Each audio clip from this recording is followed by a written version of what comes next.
Hello everyone, very good morning. कैसे हैं आप सब? उम्मीद करता हूँ अच्छे होंगे, अपनी तैयारी को कंटिन्यू करोगे। तो फ्रेंड्स, आज का जो वीडियो है काफ़ी इंपॉर्टेंट होने वाला आप सभी के लिए, क्योंकि इस वीडियो में हम बात करेंगे यहाँ पे आपका जो अभी हाल फिलहाल में 24 मई 26 को आरआरबी अजमेर द्वारा LDC AEE का एग्ज़ाम कंडक्ट कराया गया। उसका आज रिस्पॉन्स शीट जो है तो आपने वेबसाइट पर देख लिया होगा। इस रिस्पॉन्स के आधार पर आपको यहाँ पे ऑब्जेक्शन ट्रैकर इनेबल किया हुआ है, ठीक है। तो ज़्यादा से ज़्यादा लोग गलत ऑप्शंस अगर यहाँ पे दिए हुए हैं आंसर में तो उनको ऑब्जेक्ट करें और अपने नंबर्स आगे बढ़ाएं। तो स्टार्ट करते हैं इसी दिशा में आपके लिए। एक पहल के तौर पर सबसे पहला क्वेश्चन है यहाँ पे, what is the method of charging recommended for VRLA batteries. तो आपको पता है VRLA that means what, valve regulated lead acid batteries होता है और यह कांस्टेंट वोल्टेज और करंट लिमिटिंग प्रिंसिपल पर वर्क करता है। कांस्टेंट वोल्टेज का मतलब हो गया इसका जो वोल्टेज है लगभग 2.35 वोल्ट टू 2.45 वोल्ट होता है।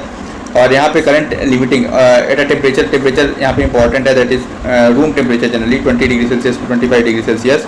इसके अलावा जो यहाँ पे करंट लिमिटिंग दी हुई है that means what, it safely capping the initial current, और जो कैपिंग है वो 0.25 C टू 0.3 C के अप्रॉक्स है। Okay, it is very important to note, जो यहाँ पे वर्ड C है it indicates very important, that is C rate is a current limiting where C told about battery's total capacity. Battery की total capacity जो है, battery's total capacity, that is battery की total capacity किस में rate की जाती है? Ampere are में। तो ये इंपॉर्टेंट है। ओके, तो अगर मैं बोलूँ यहाँ पे कि बैटरी जो है 7 एम्पियर आर की है, तो 7 एम्पियर आर की जो लोअर लिमिट होगी और एक अपर लिमिट होगी या हायर लिमिट होगी।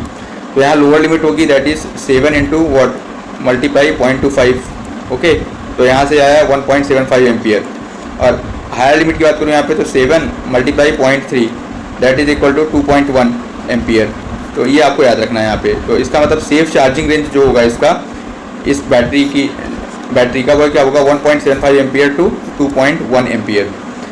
It is very important. Okay, like generally जो स्मॉल UPS सिस्टम होता है, small UPS system utilises this 7 ampere hour battery. तो ये यहाँ पे करंट लिमिटिंग प्रिंसिपल फॉलोअप होता है। नेक्स्ट क्वेश्चन है, what is the brake cylinder pressure when EP brake applied in the AC/DC MU brakes. तो इसका आंसर क्या हो जाएगा? दैट इज़ 1.2 kg पर centimetre square. So option number C is the right answer. Next question है, what is the condemning dia of motor coach wheel. तो motor coach wheel जो होता है उसका कंडेमनिंग डाया कितना होता है? 877 mm। करेक्ट है, ठीक है। और न्यू डाया जो होता है वह कितना होता है? That is 952 mm। और वहीं क्योंकि ये मोटर कोच के लिए कंडेमनिंग डाया है, और अगर पूछता है यहाँ पे ट्रेलर कोच के लिए कंडेमनिंग डाया तो वह कितना होता है? 857 mm। ओके, नेक्स्ट क्वेश्चन पे आते हैं, दैट इज क्वेश्चन नंबर 4। पूछा जा रहा है, SS1 maintenance of LHB coaches is done after how long. तो SS1 जो होता है वह 18 महीने में होता है ना, 18 मंथ्स और 1 and 5 years। SS1 की बात कर रहा हूँ यहाँ पे। अगर SS2 आपसे पूछता तो जस्ट डबल हो जाता, दैट इज़ 36 मंथ्स में होता है। वहीं SS3 जो होता है आपका वह 72 मंथ्स में होता है। तो ये आपको एडिशनल इन्फॉर्मेशन यहाँ पे प्रोवाइड की जा रही है। तो इसका आंसर भी ये भी ठीक है। नेक्स्ट क्वेश्चन पे आते हैं, दैट इज पूछा जा रहा है, positive plates in lead acid batteries lead acid cells of self generated coaches are made up of which are the following. तो इसका आंसर हो जाएगा that is lead oxide PbO2। It is very much correct. Next question पे आते हैं, that is पूछा जा रहा है यहाँ पे कि earlier name of grid controller of India limited was. तो grid controller of India limited जो है इसका पहले क्या नाम था? That is POSOCO. Okay, power system operation corporation limited. और यह जो पोसोको है यह मिनिस्ट्री ऑफ पावर के अंदर वर्क करता है, ये भी आपको पता होगा, वर्क किया करता था बेसिकली। अभी तो प्रेजेंट नाम जो है इसका ग्रिड कंट्रोलर ऑफ इंडिया हो गया, ठीक है। तो POSOCO earlier it was work under ministry of power. तो इसका जो नाम चेंज हुआ है वह 14 नवंबर 2022 को किया गया है। तो ये पॉइंट भी इम्पॉर्टेंट है। ओके, और बेसिकली जो है यह रिस्पॉन्सिबल है for seamless operation of Indian power system through NLDC। इसके बारे में भी आपसे पूछा जा चुका है। NLDC का full form that is national load dispatch centre, okay. और RLDC का भी नाम बता देता हूँ आपको, that is regional load dispatch centre.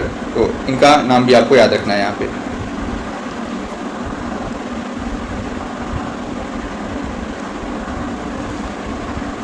तो बेसिकली क्वेश्चन नंबर 7 जो है, इसमें आपसे CRAC के बारे में पूछा जा रहा है यहाँ पे, ठीक है। तो CRAC is nothing but a consignee receipt and acceptance certificate. नाम से पता लग रहा है और क्वेश्चन भी जो है यहाँ पे आपको पता हो रहा है कि कोई भी अगर गुड्स है उसका जेम से प्रोक्योरमेंट हुआ है तो कंसाइनी ने उसको रिसीव कर लिया है और उसको इंस्पेक्ट किया और उसके इंस्पेक्शन के बाद उसको वो फुली एक्सेप्ट कर लिया, ठीक है। तो ये जो है इसके लिए बेसिकली यहाँ पे CRAC that is auto basically एक फंक्शन है यहाँ पे, वो जनरेट हो जाता है आपका। अगर 10 दिन के बाद का सिस्टम है अगर, तो वो जनरेट हो जाता है। नेक्स्ट क्वेश्चन है, इन 25 kilo volt AC OHE what is the minimum distance at which a short PTFE neutral section should be installed before a stop signal? So that is 180 meter. It is very much correct. Next question है, what should be the mutual separation between multiple pipe earth electrodes of length L? इसका answer हो जाएगा 1L to 2L. Next question है, यहाँ पूछा जा रहा है which section of Railway Act specifies the limitation on hours of work? तो यहाँ पे क्वेश्चन नंबर 10 का आंसर हो जाएगा दैट इज सेक्शन 132, ओके। सो आपको पता होगा रेलवेज एक्ट 1989 है, इसका जो सेक्शन 132 है, सेक्शन 132 और रेलवे एक्ट 1989, ठीक है। और बेसिकली ये जो आवर्स ऑफ वर्क है इसको मेंशन किया गया चैप्टर 14 के अंदर। जो चैप्टर 14 है आपका रेलवे एक्ट 1989 का, उसके अंदर सेक्शन 132 आप देखेंगे तो उसमें यह लिमिटेशन मेंशन किया हुआ है, ओके। कि एजेंशियल इंटरमीडिएट है तो उसको कितना काम करना है, कंटिन्यूअस कैटेगरी का है तो उसको कितना काम करना है, या आपका इंटेंसिव कैटेगरी का है उसको तो कितना काम करना है। तो ये लिमिटेशन जो है यहाँ पे दिया हुआ है। तो यहाँ पे इसका आंसर क्या जाएगा दैट इज़ जो ICU है उसके अंदर जो सप्लाई सिस्टम है वो क्या रहेगा, IT सिस्टम, ठीक है। बेसिकली इसके अंदर जो है तो आइसोलेटेड पावर सिस्टम का यूज़ किया जाता है, ओके। आइसोलेटेड पावर सिस्टम का यूज़ किया जाता है और इसको हम कह सकते हैं दैट इज़ अनअर्थड सिस्टम। यह सप्लाई सिस्टम का प्रयोग जो है बेसिकली ऑपरेशन थिएटर या ICU के अंदर किया जाता है, ओके। तो यहाँ पूछा जा रहा है what is the direct acceptance power of junior skill store officers for procurement of goods. तो यह कितना होगा that is 5 lakh rupees, okay. 5 lakh for AMM के लिए 5 लाख हो गया और SMM अगर है दैट इज़ तो वह कितना हो जाएगा 10 lakh rupees, okay. Next question है, यहाँ पूछा जा रहा है what is the service limit of wheel tyre difference for bogie to bogie of WHE7 loco. तो इसका आंसर हो जाएगा that is 25 mm, okay. Next है when the contractor is responsible for delay and completion period is extended LD shall be imposed at which are the following rates. तो इसका answer हो जाएगा that is 0.05% to 0.3% per week as decided by engineer. So option number B is the right answer. Here LD is nothing but a liquidated damage.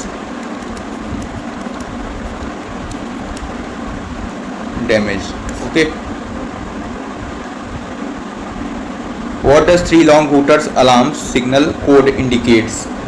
So it is nothing but a accident outside homing station.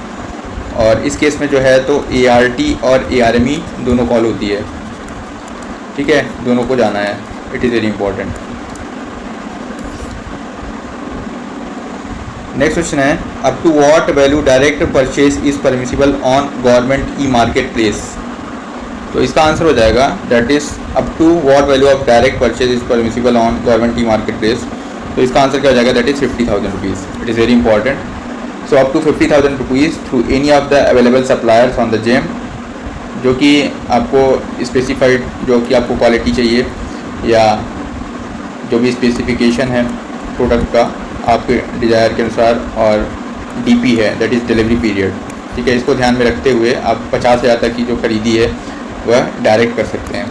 ठीक है, इसके अलावा फिर आपको यहाँ पे 50,000 से 10 लाख के लिए और 10 लाख से ऊपर इन विंडोज़ में जो है तो आपको L1, L2 और L3, ठीक है, मतलब आपको 3 तरह के जो है डिफरेंट मैन्युफैक्चरर्स ढूंढने पड़ेंगे जो कि जिम में अवेलेबल होंगे, और उन सब में फिर ये क्वालिटी स्पेसिफिकेशन और डिलीवरी पीरियड देख के ही आपको वहाँ से परचेस करना है। ओके, तो 50,000 is the right answer. Next है, in OAC what is the maximum permissible difference allowed between stagger of contact and catenary wire on curvature.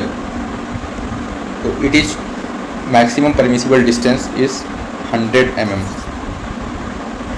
Next is, as per latest IRSOT, what is minimum height from rail level to the underside of the contact wire under bridges and in tunnels? It is nothing but 4.8 meter. So very much correct. Next one is, what will happen to starting tractive effort if loco wheel dia reduces? तो अगर लोको का dia reduce हो जाएगा तो इस case में जो उसका ट्रैक्टिव एफर्ट है वो क्या हो जाएगा, स्टार्टिंग ट्रैक्टिव एफर्ट बढ़ जाएगा। So option number D is the right answer. Next है, what does symmetrical fault analysis usually involve? तो इसका आंसर क्या हो जाएगा, that is positive sequence network only. So option A is the right answer, because क्योंकि fault कैसा है आपका, सिमेट्रिकल फॉल्ट है। ओके, और अगर मैं बात करता हूँ यहाँ पे 3 फेज सिस्टम की, तो 3 फेज सिस्टम के अंदर अगर सिमेट्रिकल फॉल्ट की बात करूँ तो सपोज 3 फेज शॉर्ट सर्किट हो गया, ठीक है, 3 फेज शॉर्ट सर्किट हो गया, तो ये जो है 3 फेज शॉर्ट सर्किट, अगर शॉर्ट सर्किट होगा जो है इक्वली जो है तो तीनों फेजेस को इफेक्ट करेगा। मतलब आपका जो सिस्टम होगा वह हमेशा कैसा रहेगा, बैलेंस कंडीशन में रहेगा। System will always will be in a balance condition. Okay, और जो बैलेंस्ड 3 फेज सिस्टम होता है, बैलेंस्ड 3 फेज सिस्टम, तो balance 3 phase system always having a positive sequence components. ठीक है, तो आपके जो पॉजिटिव सीक्वेंस कंपोनेंट ही एग्जिस्ट करते हैं उसमें। ठीक है, सो देयरफॉर जो भी इंटायर एनालिसिस होगी वह पॉजिटिव सीक्वेंस नेटवर्क से ही सॉल्व होगी। सो option number A is the right answer. Next question पे आते हैं, दैट इज पूछा है यहाँ पे, अ 500 kilo watt roof top solar plant generates 1800 kilowatt hour energy per day, so the capacity utilization factor of the plant is। तो यहाँ से अगर मैं बात करूँ इस प्रॉब्लम को, तो कैपेसिटी यूटिलाइजेशन फैक्टर निकालना है हमको इस रूफ टॉप सोलर प्लांट की। तो बेसिकली कैपेसिटी यूटिलाइजेशन फैक्टर जो होता है वह होता है एक्चुअल एनर्जी कितनी जनरेट हो रही है, so actual energy generated divide by maximum possible energy, okay, multiply 100%। तो एक्चुअल एनर्जी जनरेटेड कितनी है यहाँ पे अगर मैं निकालूँ तो यह दिया हुआ है, that is 1800 kilowatt hour. 1800 kilowatt hour दिया हुआ है। अब मैक्सिमम पॉसिबल एनर्जी कितना है, तो 500 किलोवाट है यहाँ पे, तो 500 किलोवाट, और अगर मैं 24 आवर पकड़ता हूँ यहाँ पे कि 24 घंटे में ये कितना, एक दिन में मतलब कितना एनर्जी निकाल पाता है, क्योंकि 1800 kilowatt hour per day generate करता है। तो अगर यह मैक्सिमम एफर्ट लगाए तो यह लगभग कितना जनरेट कर पाएगा, that is 24 × 5, that is 120। Okay, so लगभग 12,000 किलोवाट आवर ये जनरेट कर पाएगा, मल्टीप्लाई 100%। 2 2 4, तो यहाँ से ये 3 आ गए, सो ये कितना है यहाँ पे, दैट इज़ 15%। ओके, तो 15% का मतलब कितना हुआ, that is 0.15। So option B is the right answer.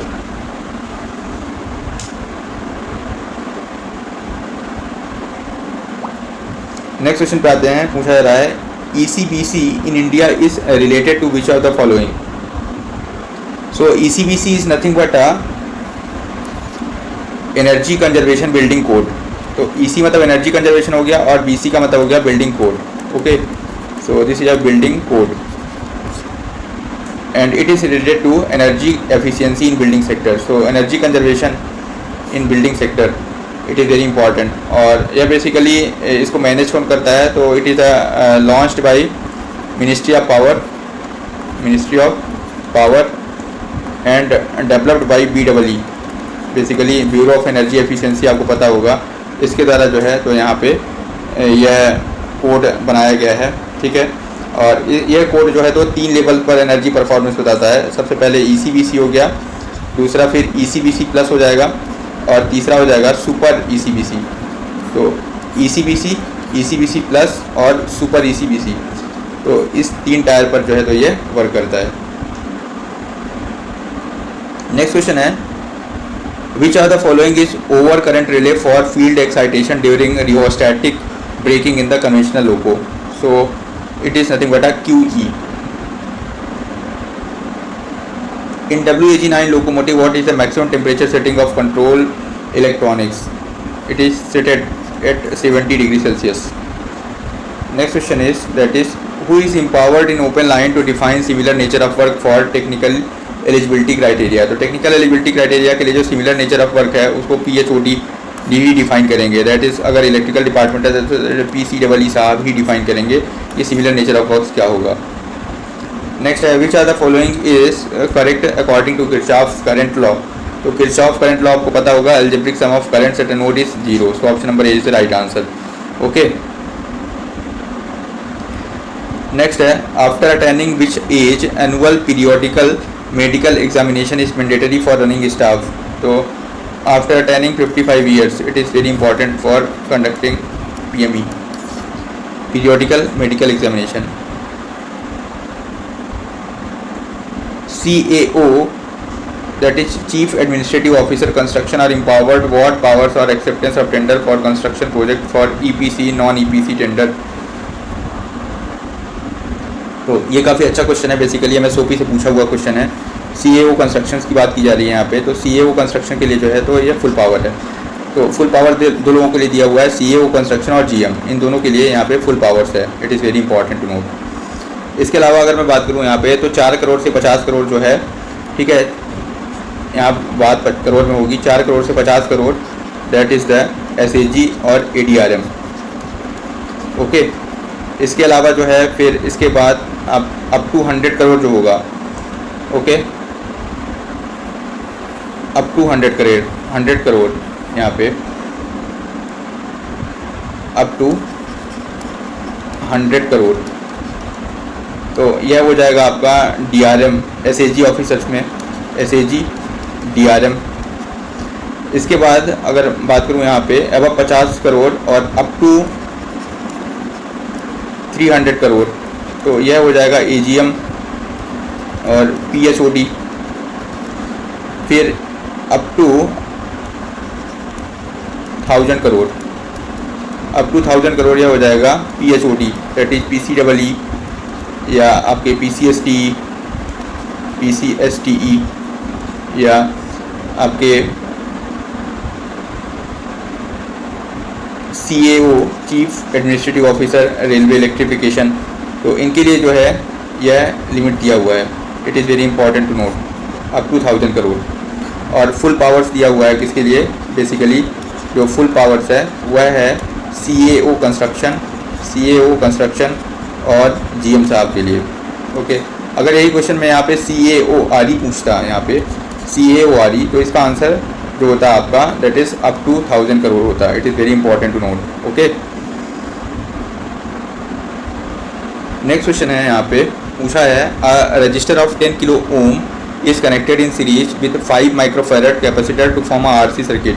What is the time constant of this circuit? Okay, तो टाइम कांस्टेंट आपको पता है, टाइम कांस्टेंट होता है that is tau is equal to R into C.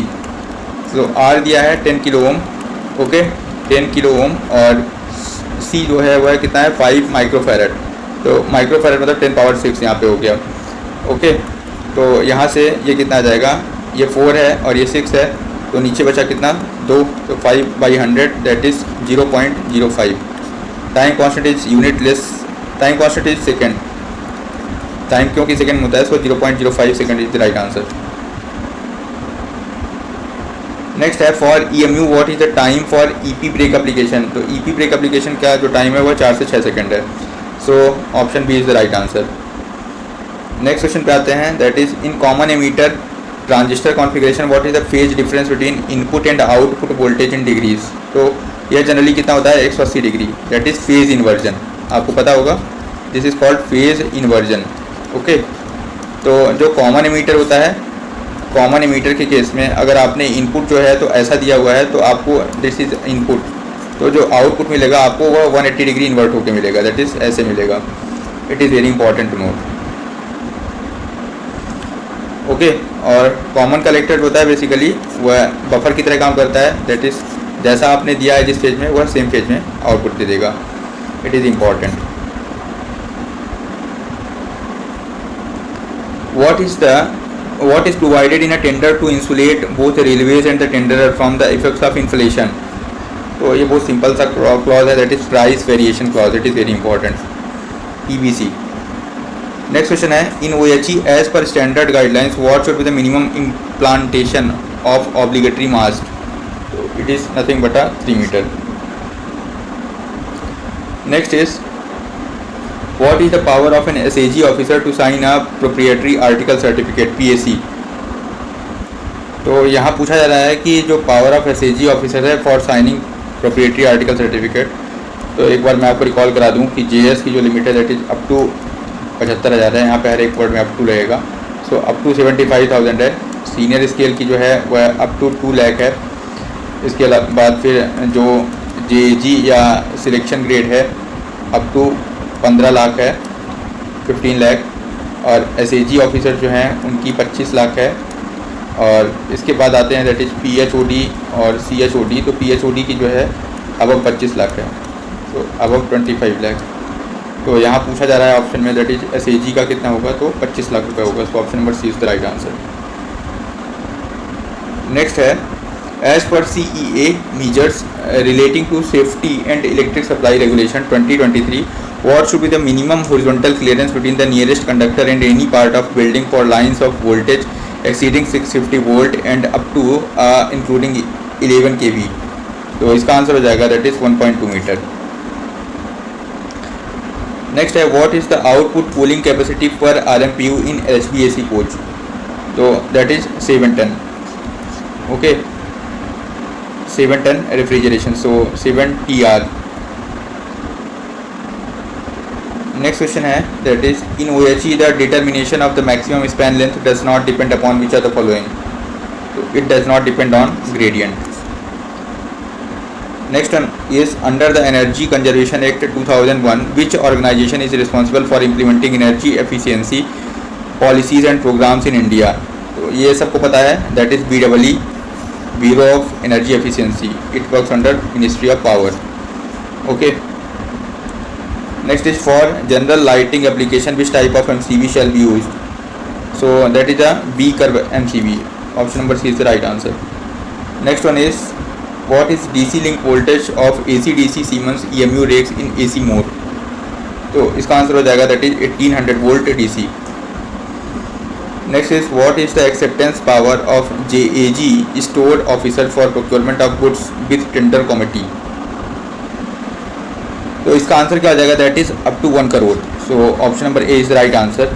तो यहाँ बात कर लेते हैं, सबसे पहले टेंडर एक्सेप्टिंग अथॉरिटी कौन है, दूसरा TC किसकी बनेगी, और इसके अलावा जो इसकी जो लिमिट है वो क्या रहेगी, that is financial limit. Okay, तो अगर जैसे ऑप्शन में पूछा यहाँ पे JAG है, JAG या SG है, तो आपको पता होगा इसका जो TC बनेगा that is tender committee member, that is the senior scale की TC बनेगी। ओके, और इस केस में जो इसकी लिमिट होगी दैट इज़ अब 50 लाख से जो है तो अप टू 1 करोड़ रहेगी। इसके बाद अगर टेंडर एक्सेप्टिंग अथॉरिटी SAG हो गए, SAG, तो इस केस में जो TC बनेगी वो JAG की बनेगी। ओके, और यहाँ पे जो एक तो यहाँ पे 2 मेंबर TC है, यहाँ पे JAG के केस में 2 मेंबर TC है, यहाँ से जो TC बनेगी वो 3 मेंबर TC बनेगी, और यहाँ जो लिमिट होगी वह अप टू मतलब 1 करोड़ से 10 करोड़ के बीच होगी, 10 crore. It is very important. अगर टेंडर एक्सेप्टिंग अथॉरिटी SAG के बाद जो है तो PHOD है। Okay, it is very important to note. या सपोज मैं आपसे बोलूँ कि जो टेंडर एक्सेप्टिंग अथॉरिटी वो PCMM साहब हो गए, तो PCMM के केस में जो है तो यहाँ पे जो TC बनेगी वह किसकी बनेगी, दैट इज़ SAG ऑफिसर्स की बनेगी, जाहिर सी बात है। और लिमिट जो होगी वह कितनी होगी, दैट इज़ अब 10 crore to up to 200 crore. तो it is very important to note. इसके बाद अगर PCMM के बाद नेक्स्ट जो होंगे वह होंगे AGM साहब। अगर टेंडर एक्सेप्टिंग अथॉरिटी AGM साहब हैं तो इस केस में जो TC बनेगी वह PHOD की बनेगी, और इसमें जो लिमिट होगी वह 200 करोड़ से लेके 500 करोड़ तक की होगी, 500 करोड़। ओके, और अगर टेंडर एक्सेप्टिंग अथॉरिटी आपके GM साहब होंगे, इट इज़ वेरी इंपॉर्टेंट, तो इस केस में जो TC होगी वह इस केस में भी जो है तो PHOD की ही बनेगी, और इसकी जो लिमिट होगी वह अबव 500 करोड़ होगी, अबव 500 करोड़। तो ये आपको नोट करना है यहाँ पे।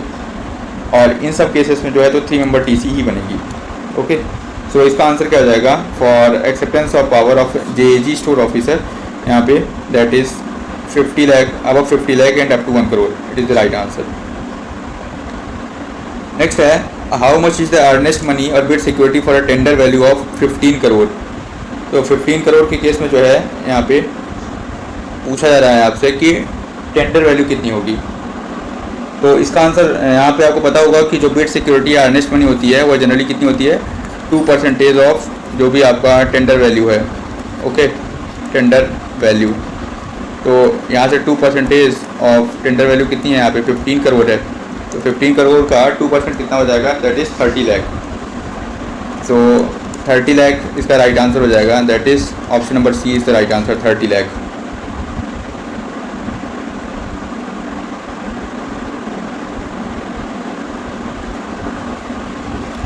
तो यहाँ पूछा जा रहा है कि standard delivery period for direct purchase through GeM, तो ये जनरली जो है तो 10 से 30 दिन का डिलीवरी पीरियड होता है।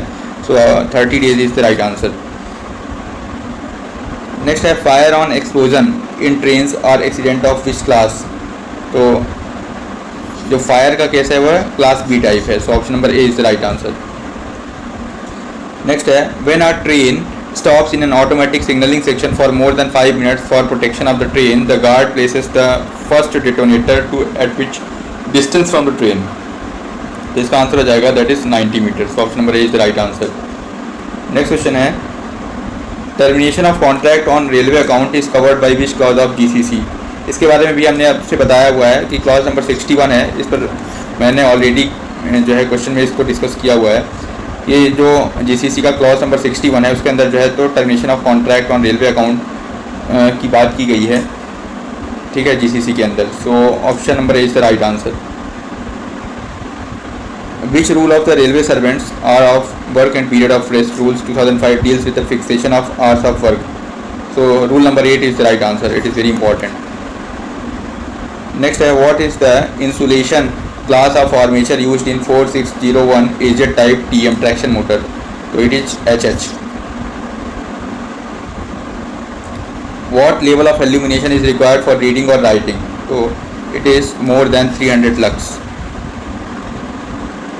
In 25 kilovolt AC OHE, what is the clearance of C class over dimensional consignment from a fixed structure? तो it is nothing but a less than 150 mm। So option number A is the right answer। What is the subsystem number of brake system in WAG9 locomotive. तो WAG9 locomotive के अंदर जो brake system के अंदर जो सब system होता है बेसिकली वह SS10 होता है।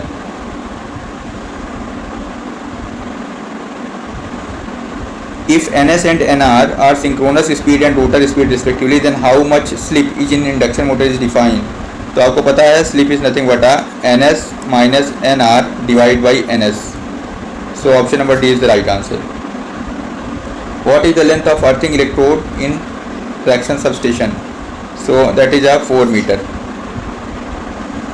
The refrigerant R410A is the mixture of which are the following। So it is nothing but R32 50% रहेगा, फिर R125 50%, R32 50% and R125 50%। So option number is the right answer। In EMU, what is the maximum permissible wheel tire difference in the wheels of different bogies of a coach? इसका answer हो जाएगा that is 13 mm. When the efficiency of transformer is maximum, तो आप सबको पता है यहाँ पे कि जब कॉपर लॉस जो है तो आयरन लॉस के बराबर हो जाए, ठीक है, तो इस केस में जो है तो ट्रांसफार्मर की एफिशिएंसी होती है, ट्रांसफार्मर एफिशिएंसी वह क्या होती है, eta transformer is maximum.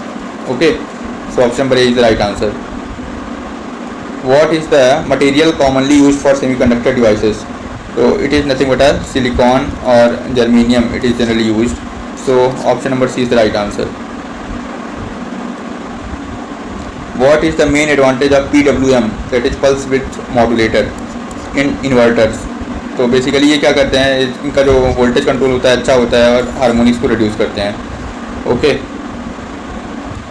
up to what value DRMs are empowered to sanction work in PH 51 for existing institutes, officers club, rest houses and holiday homes?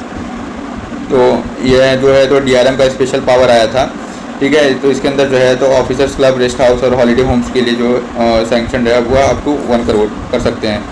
It is very important. In WAG9 loco with MICAS based माइकास based control electronics for what ALG abbreviation is used? So it is nothing but a drive control unit. So option number C is the right answer.